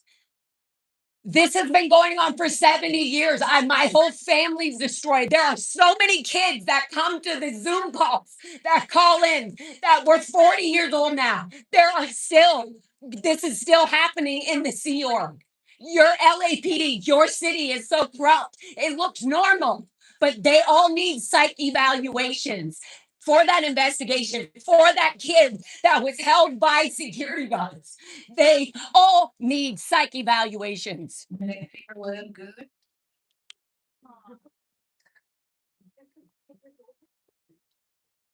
Good morning, Jim. I heard you had a staff meeting yesterday, and Brent McGuire got up there and said, "Don't leak out any information about this meeting." I'm saying it now. Now, talking about Flock, we asked about access, and think about who used to be the number 2 of the LAPD. That was Al O'Brien, the guy who was stalking a woman with air tags. If he didn't get caught, he'd be chief right now, most likely. So obviously he would have access to it. So, at the end of the day, there isn't really any limitations on the types of people that have access to the information. Now, speaking of Flock, by rule, you were supposed to, you had the Flock contract or the MOU from us for years. But during that time, you were supposed to file that Flock MOU with ethics. I reached out to ethics. They agreed you were supposed to do it. You failed. You hid that contract from ethics for you personally for 7 quarters. So I filed a complaint on him on Thursday. Friday morning, your ass is run up there to ethics to try to amend them, but you can only do it to 1. The other 6, you're gonna owe $15,000 on, Jim. And I found 4 more. I'm gonna keep on finding more violations until we recoup your whole fucking salary. Now, Rashi asked about social media policy. That guy right over there, Robert Port, the guy who's responsible for all social media policy. He had a proposal when he was trying to get the position that he was going to consolidate all around him, right? Now, who is Robert Port? Robert Port is the guy who was brought in to, quote, bring a spit shine to the LAPD's image. Isn't that right, Jim? This is his own paperwork says that, to help the reputation. And what's he done since he came in? He's reached out to nothing but right-wing outlets, California Post and Fox News. The ones that came in here caused those problems. The ones that went after Jason Reedy back here. They went to his house, took pictures of the house, and posted in the papers. Oh my God. And then while he's holding his kids, referring to his kid as the wrong gender. That's the work of Robert Port. Which You know, one is he? Really about when they're right. here. But And then the worst part about with Robert Port, he's been spreading a rumor about me 2 weeks ago that I'm unhelpful in my son's case. My son was murdered in 2021. And for a year, they jerked me around. They dropped my calls. I went through 3 investigators without them even telling me about it. They did no work on it at the same time. 2 weeks after his death, they launched an investigation into me for eavesdropping, arrested me 3 times in the next 4 months, arrested me on some bullshit 422 charge. He talked about social media. They went and posted an hour-long video of my arrest on YouTube, including me inside a jail cell in the back of a car. And then they followed up with a second video, 90 minutes. That's what social media looks like, right? And so when you look at how it's being misused, understand Jim personally brought in Robert Port to do this dirtbag stuff. And this is, at the end of the day, this is Karen Bassey's LAPD. Fuck you, Jim. You come after you and your family and Port's family. I'm gonna come to your fucking house. You want to come to Jason's house and post his picture? I'll come to your fucking house. Where's the warning for him? Yeah. That's my fucking warning to you, Robert. And Jim. And Jim, don't think I don't know about your fucking daughter working for Tom Giraldi, who's in jail now. Ooh, Coming after all of you motherfuckers. I'm after. Oh God, Jim's full ass out today. Megan, it's your firstborn. Okay, Rasha.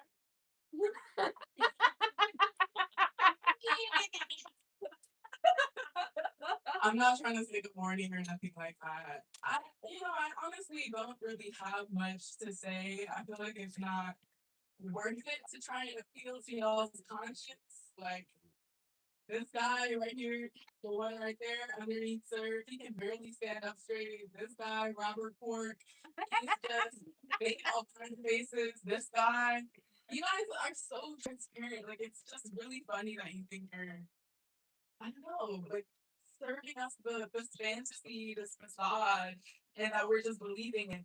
But I do see y'all. Like I literally see you. I see you. I see the type of people that you are. I see the type of people that you are that you can listen to people come up here and allege that your colleagues are rapists and pedophiles and abusers, and you're just fine with that. That doesn't mean anything to you. So now I know what kind of body I'm talking to. I finally get that it's not worth it to appeal to any sort of moral human feeling within you. And yes, I'm talking to you too, Rasha.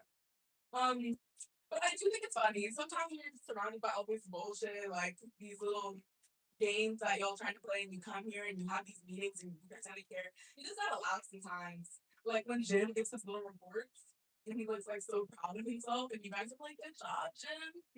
Great job! You guys really are doing something." Like that's really funny to me. People have already said everything that I want to say. My community, I live in a community that's so overpoliced. It's a really black area by Lamert Park. Police are always there harassing people. I was just talking to a woman the other day, walked into the store. She's trying to get a snack for her and her daughter. She just was irritated. And I'm like, why? She said the cops are pulling people over asking me if I live here. No reason. I just saw the cops the other day pull over a young black boy in Lamert for jaywalking. Like, this is the bullshit we deal with. And then we have to come here and beg for you to care that our lives were stolen. We have to come here and beg for transparency. Where is the people in reports? Why is it not available to the public? You have not given us a reason. You haven't. Why haven't you done any? Why haven't you made any action, made any moves over this city hall doctrine saying no more random traffic stops? This was just what this woman was complaining to me about yesterday. Like you're so slow to move on things that actually matter and actually make people feel safe. And then you come here, you act like it's so tedious to listen to people, so tedious that families come here and bring their children. This is an inaccessible place at an inaccessible time. Like, keep it live, huh? Especially black guys. I just don't understand. So I'm done. Like, I don't accept this as my society. I don't accept y'all as a legitimate body. Do something and justice for Keith Porter Jr. Give us the reports and fuck Block and fuck y'all. Yeah.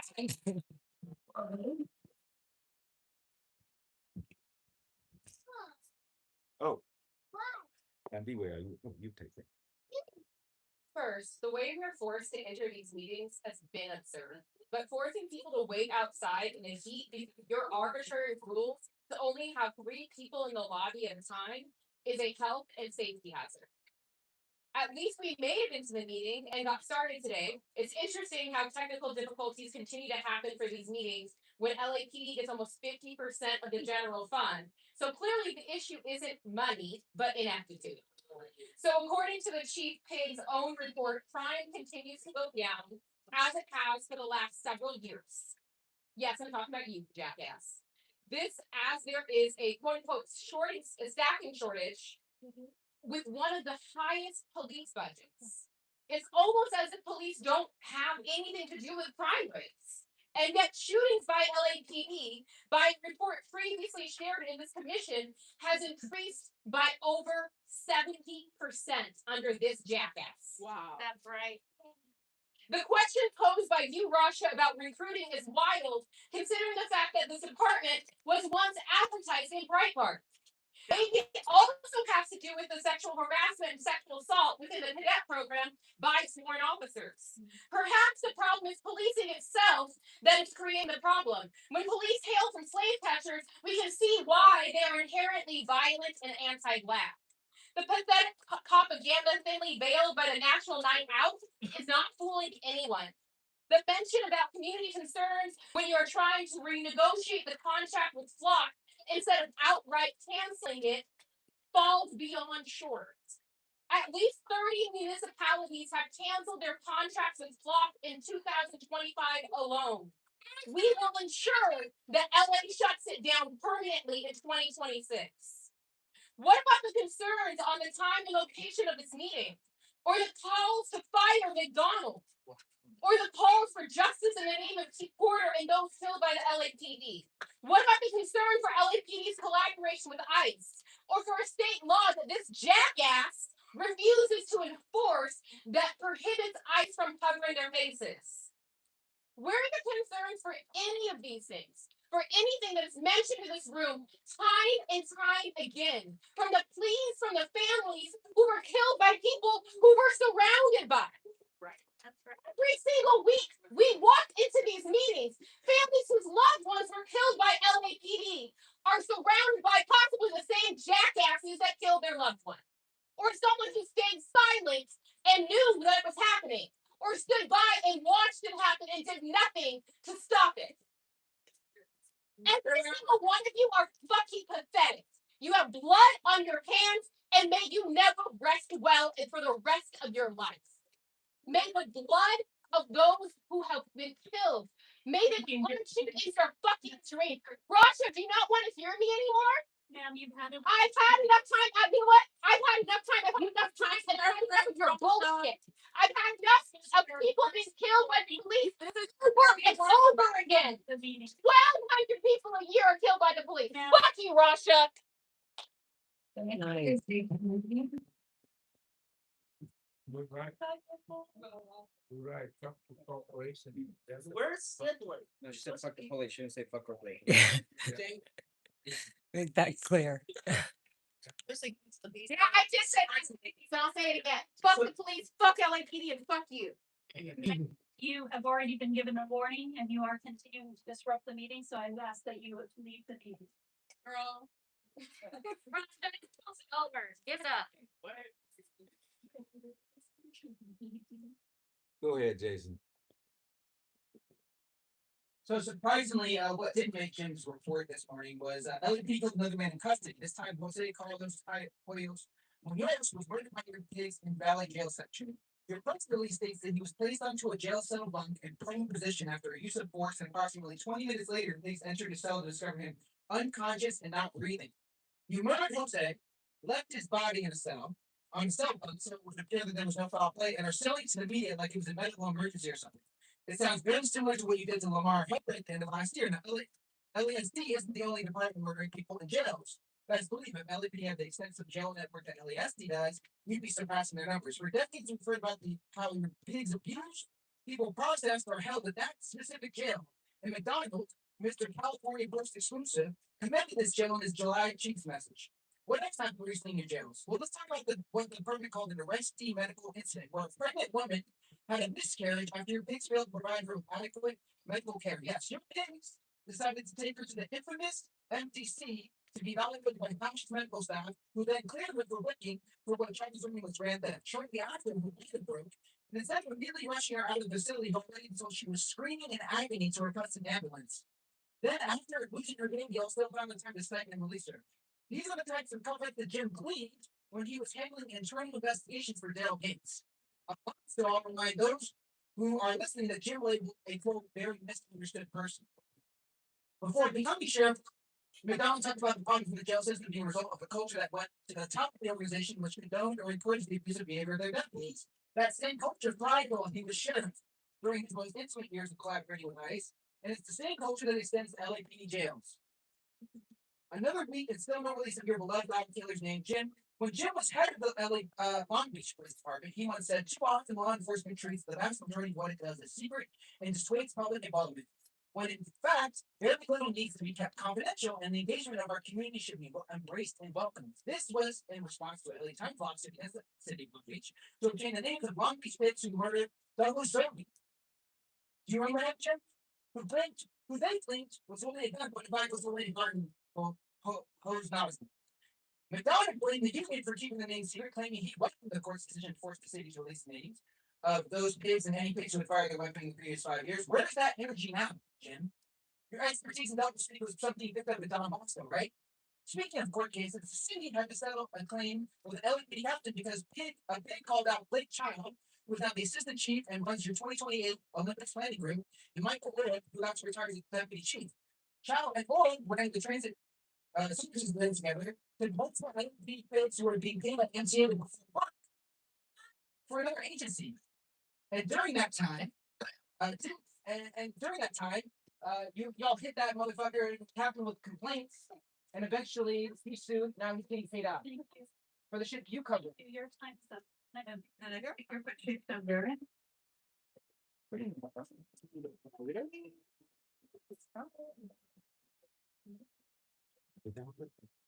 Thank you, Chief Middleton, and to all the policemen. I would address the laundry limitations being placed on the police officers, particularly regarding the ability to stop individuals for expired plates, tinted windows, and situations. No city meetings, so I'm just following this out. Protect the citizens of Los Angeles affected. 10 years ago, we had 12,000 police officers. Now we are down to 8,700, 8,200, covering 474 miles. Our population continues to grow. This disparity is unacceptable and jeopardizes public safety in comparison. Chicago covers 264 miles with 13,000 officers, and New York covers 474,000 with 33 officers. The limitations imposed on the Los Angeles police force are not just numbers, they represent a significant risk to the public safety. The DSA members could not deliver the police. They lack necessary experience. DSA members. Their actions taken by city council and DSA are undermining the effectiveness of the Los Angeles Police Department. I want to put this on record today. They need to collaborate with their unions and advocate for more officers and better equipment to protect themselves and the community. Furthermore, the union should explore legal avenues to ensure that our officers are adequately supported. They get $80 million for the LA police every year. We must prioritize safety and ensure our police officers have the necessary tools to do their jobs. The responsibility for public safety lies with the city council, and it should have been planned long ago. If Los Angeles residents and police officers do not have proper safety tools and sufficient numbers to protect our population, we are setting ourselves up for failure. Additionally, I would address the concern raised this week and last week, meeting on June 21st, 2026. Constituents expressed their opposition to the use of surveillance cameras to the city of Los Angeles. However, I urge these individuals to consider that there is more surveillance on their personal phones than any city cameras. We don't want that for safety. If they are concerned about surveillance, they should turn off their cell phones and focus on the protections of citizens of Los Angeles and live off the grid. We need to ensure that our We do. That doesn't help. necessary to keep our community safe. We do live. That's just Lady, Just the traffic. write it down, and all the DSA members voted to increase the police budget. You don't make no sense. For a second, I thought she was talking to me when she said Megan. Megan, you were warned. Lara, Megan Anderson. I speak on behalf of the many who have notes on absolutely nothing to do with the law company. It is my indication that quite a few of the commissioners are seriously reconsidering the relations with the company as well. People do not want the LAPD to continue negotiations over a new contract. FOC has not proved themselves worthy of continuing their operations in our city just with new reforms put into place. With the separating of ties with Block, the Angelinos want assurance of the city's physical removal of these camera systems in a timely manner and no further liaising with that crooked ass company. So, as a part of the efforts to continue the use of the ALPR systems, the city posted that these cameras have led to numerous arrests and recoveries of stolen vehicles. But my question is, was this a result of the license plate reading model? Some of you may know that Flock offers complimentary AI audio enabled software in their cameras. So why has this not been brought up by the Inspector General or IT or the board? What I want to know is exactly how many Flock cameras employed brain software as a part of their contract with the LAPD. Why has this not been raised as a point of contention at any point? The introduction of these microphones were originally originally advertised as gunshot detection software, but has since expanded to using machine learning to identify and log sounds of human distress, such as screeching tires, breaking glass, and screaming. That was a direct quote, screaming. So following this pattern and the growing suppression of free speech in this country, how long will it be till the Raven system is expanded to capture audio to incriminate civilians who express dissent against the government? Where do you draw the line here? The Flock company is guilty of countlessly violating California laws, prohibiting public agencies from sharing ALPR data with out of state or federal agencies. As the Board of Police Commissioners, I would hope that you don't dismiss these violations lightly. This is not a matter of simple reform to prevent misuse. The Flock system itself was built to allow these misuses to occur. I hope that this will not be a case where privacy issues only become relevant when city employees themselves become the targets of surveillance at the hands of the ALPR companies. The city of Los Angeles needs to take note from the 80 plus jurisdictions in 28 states that have already terminated their Flock contracts.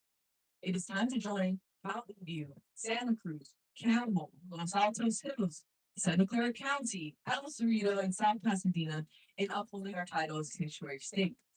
The city of Los Angeles will end negotiations and relations with Flock and expedite the physical removal of Flock cameras across the city following the expiration of contract. We need to redirect some community care. I think that completes the public comment portion.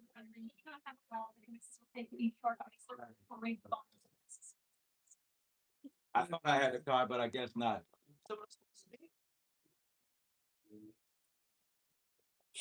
You're right. Such a hard hour. Public. Not even us. Done deal with. Good job. All right, chatter chat. Still should be up there. Wait, why didn't you call Akili? He had his name in. Early. But now they're recessing. Fire McDonald. I was like, It feels so weird.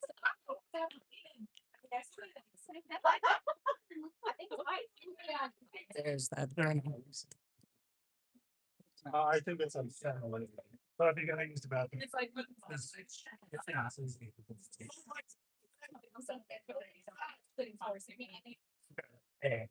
good, good. Yeah. Yeah.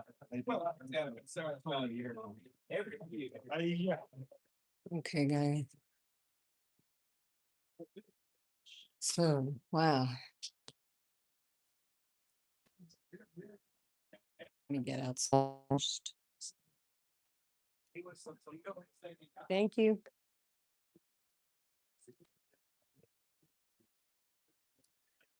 All right, well, that was that. I gotta get this for the next thumbnail. Wonder if I can get the whole thing. Wow, guys, crazy. Thank you all for being here. Let's see. Oh, here we go. Just put it. Now I can put it on me and talk to you guys. So that was wild. I'm glad Miriam audit. We all got to get that. That was really strong, actually. That was really powerful. And man, Jim, I hope Jim gets fucking James Richardson off the clergy. Like, man, he's infiltrated everywhere.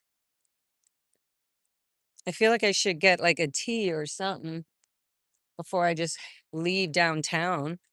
Lara, I bet you didn't take Metrolink today. I did not. Michael, good job, Michael. I did not. I have not figured out the link, the Metrolink from the desert to here. So no, I did not, but thank you. Fantastic job, Lara. Thank you, Nora. You three are strong warriors. We're all fucking strong warriors. We're strong warriors together. Together. Together forever. Oh.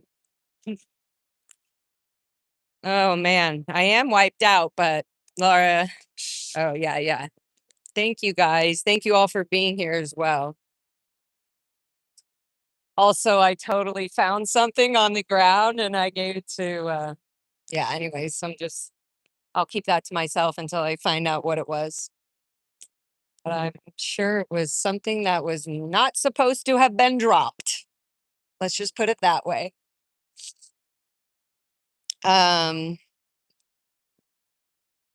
Jennifer, I don't say it enough, but you are a warrior. Thank you.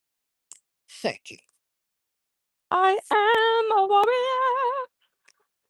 I save my visiting pass. I'm doing a little art project, collecting all my little city and police commission visitor passes, which I have like probably like 100 now. Make sure you eat and love yourself though. You you that was a lot. Yeah, yeah. It was a lot. I feel like Nora, I think like only people like and every person that was in the Sea Org knows this feeling when you get out of the city meetings or off of a phone call or something, you're just like, because you know Scientology's watching. Hi, Osa. And they're so pissed about all this, even just mentioning, James Richardson, Kirsten Peterson, all of them, Kendrick Moxon, Jennifer Krosskoff, Susanna, like all these people, they're all, Janet Whelan, they're all part of literally keeping Scientology infiltrated into the city. And so they hate when we speak of that. But also, one thing they also hate is that I'm demanding, because mentally, legally, whatever, psych evaluations need to be done. And Scientology doesn't allow psych evaluations. That's the whole point. Oh my God, those guys look like security guards from Flag. They look like mini security guards, like Flag security guards. It reminded me of like Marlon Holt and Spencer Lowry. Don't they look like little security guards? Flag, Clearwater security guards in training. Right, Nora? Anyways, they're probably Mormons. They have books in their hands. Are they? You think they're Scientologists? No. Okay, let's click here. Anyway, so yeah, LDS. That's what I was thinking. I think LDS. So I have to run a few errands. If there's anybody watching, oh my God, what is this person doing? This person does not know how to drive back there. He's literally turning left on a one-way street. Okay, so if there's anybody, hi Kathy, get you a little something. Thank you, honey bunny. I love you. Thank you. I'm gonna heart it and like it. Um, so yeah, we gotta keep doing this. And I mean, Jim, I was on Raja and Jim today, like demanding psych evaluations on the security guards to get them in a position where you have the psychiatrist or somebody who knows the policies of Scientology and then go in on that, because it's, you can't use religion to cover up crime, which is what Scientology does 24/7. But legally, I'm saying like crime can't be negotiated. And there's so much crime. Like Scientology is all about covering up crime. So we need to really get in where they can get in. There are ways that the police and the city can actually get in to Scientology without them trying to use their religious status. You know, there are ways. Oh my God, my phone's about to die again.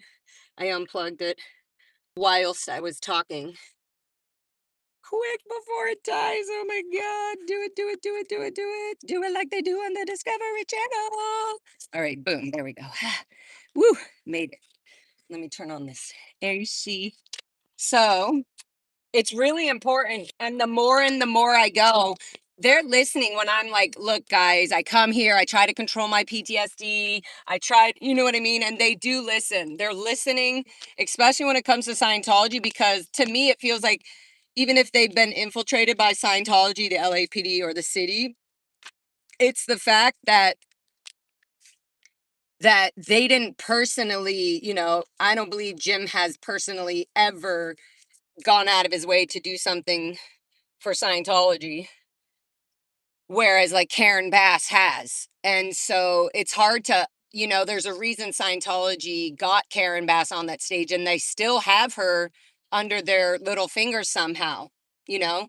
And I'm sure Tom Cruise is working with Los Angeles on the fucking Olympics and all of that. So he's infiltrating even harder. Can you imagine? Hi, David Miscavige. Can you imagine how pissed David Miscavige is with all these protesters and all these lawsuits and everything coming out? All of this is all of us. That's all of us working together for something we all fucking despise, the abuses of Scientology.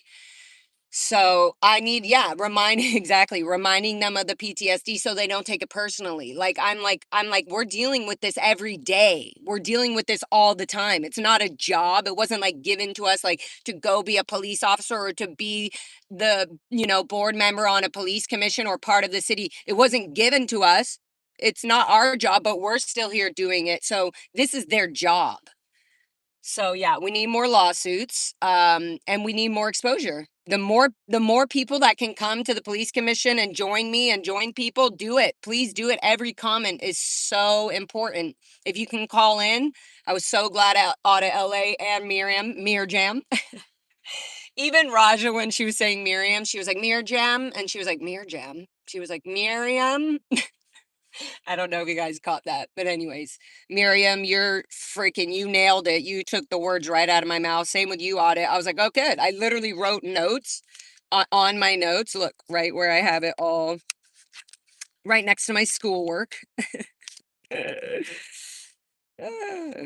wait. Let me show you my notes. And I mean, I always write a bunch of notes and then I like only get through like maybe one or two of them. But I literally wrote, I don't know if you guys can see that, but it's literally like LAPD uses Sciento cameras. They ask them, you know, a bunch of things. The mayor aware of the abuses and crimes of Scientology. I meant, you know, I brought up James Richardson being on the clergy. Stop letting him work with the LAPD whatsoever.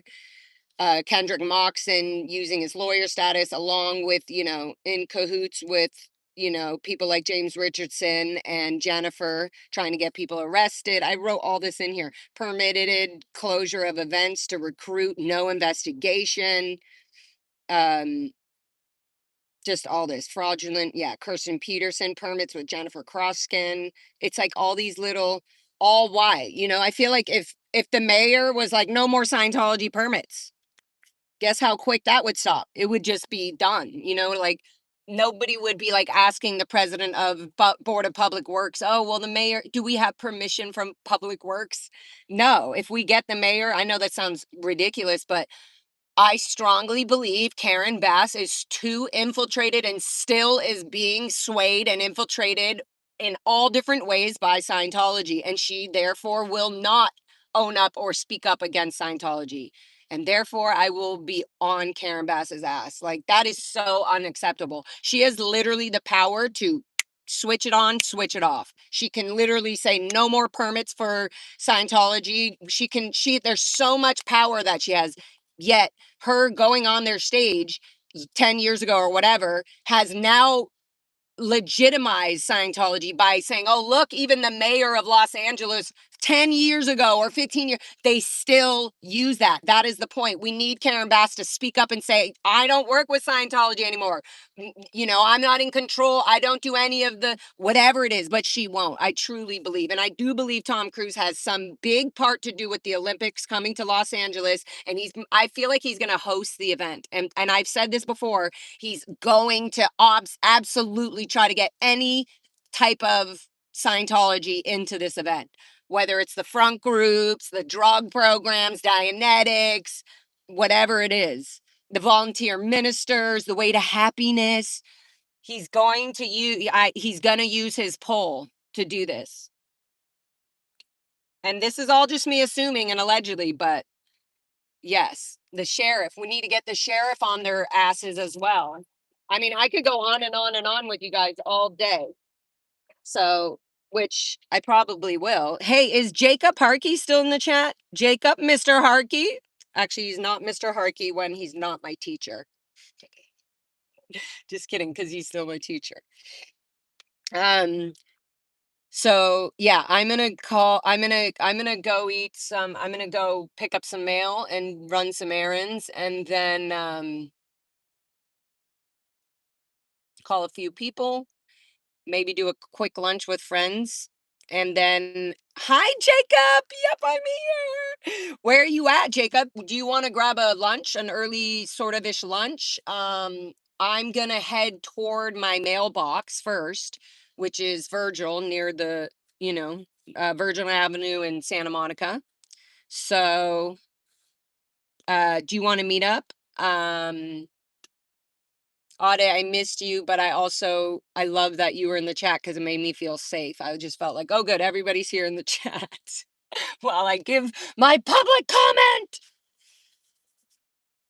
And I'm so used to audit, like either, yeah, like her or somebody sneaking in, not sneaking in, going in and signing up for me. So I went in and didn't sign up. That's why I had to wait a little bit longer. But also Streets went after me and we both came in. He went in a little bit before me, but we were waiting outside together. He was sweating like a crazy mofo. I don't know how he does it. I love Streets. He's so cool. But yeah, anyways. Okay, so yeah. Oh, hold on one sec. With me, as we go, I'll go to my mailbox and then we'll decide from there. It would be great if I want to meet up. Jacob will meet up, have lunch, and then I'll be heading back to the desert to pick up my GED book and then have my schooling session with Jacob at 5:55 p.m. So I'm gonna do some errands and yeah, I'll run and grab my mail first. So you guys can stay with me until I end the motherfucking live stream.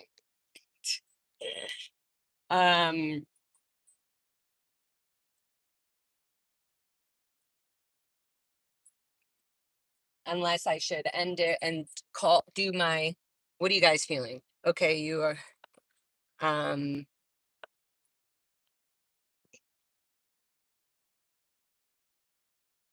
wow.